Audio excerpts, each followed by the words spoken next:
സമയം രാത്രി 11 മണി. എല്ലാവരും ഒരേ ദിശയിലേക്ക് നീങ്ങിക്കൊണ്ടിരിക്കുകയാണ്. അണ്ടർഗ്രൗണ്ട് എല്ലാം നിറഞ്ഞിരുന്നു. ഞാൻ റെഡ്ബുൾ എല്ലാം വാങ്ങി ഉറക്കച്ചടവോടുകൂടി നേരെ ലണ്ടൻ ലൈനിലോട്ട് വെച്ചൊടിച്ചു. എല്ലാവരും ലണ്ടൻ ലൈനിലോട്ടാണ് പോയിക്കൊണ്ടിരിക്കുന്നത്. റോഡ് സൈഡിൽ മുഴുവൻ സെക്യൂരിറ്റീസും പോലീസുകാരായിരുന്നു. അങ്ങോട്ട് പോകുമ്പോൾ കുറേ എണ്ണം ഇങ്ങോട്ട് വരുന്നുണ്ടായിരുന്നു. എന്താണെന്നൊരു ഐഡിയ കിട്ടില്ല. അവസാനം ലണ്ടൻ ലൈനിൻ്റെ ഫ്രണ്ടിലെത്തി. So let's see.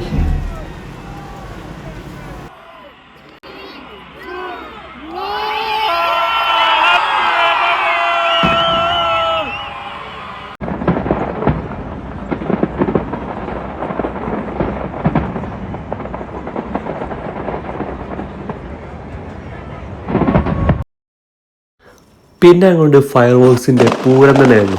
പൊട്ടലോട് പൊട്ടൽ.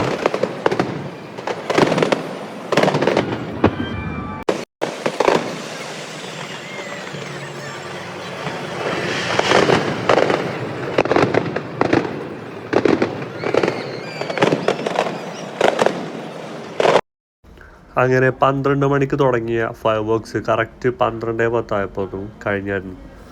അത് കഴിഞ്ഞ് പുറത്തിറങ്ങിയപ്പോൾ കുറേ പേരുണ്ടായിരുന്നു ഈ ഹോഴ്സിൻ്റെ കൂടെ ഫോട്ടോ എടുക്കുന്നു. ഇതൊക്കെ പോലീസുകാരും.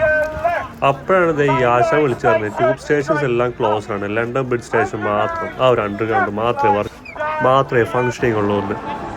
അപ്പോഴും ഹെലികോപ്റ്റർ ഇങ്ങനെ കറങ്ങിക്കൊണ്ടേയിരുന്നു. അങ്ങനെ കുറേ നടന്ന് അവസാനം അണ്ടർഗ്രൗണ്ടിലെത്തി വീട്ടിലെത്തി. ദ നെക്സ്റ്റ് ഡേ രാവിലത്തെ നല്ല മഴയോട് കൂടി ഇടിയോടുകൂടി കാറ്റോട് കൂടിയായിരുന്നു ജാനുവരി സ്റ്റാർട്ട് ചെയ്തത്.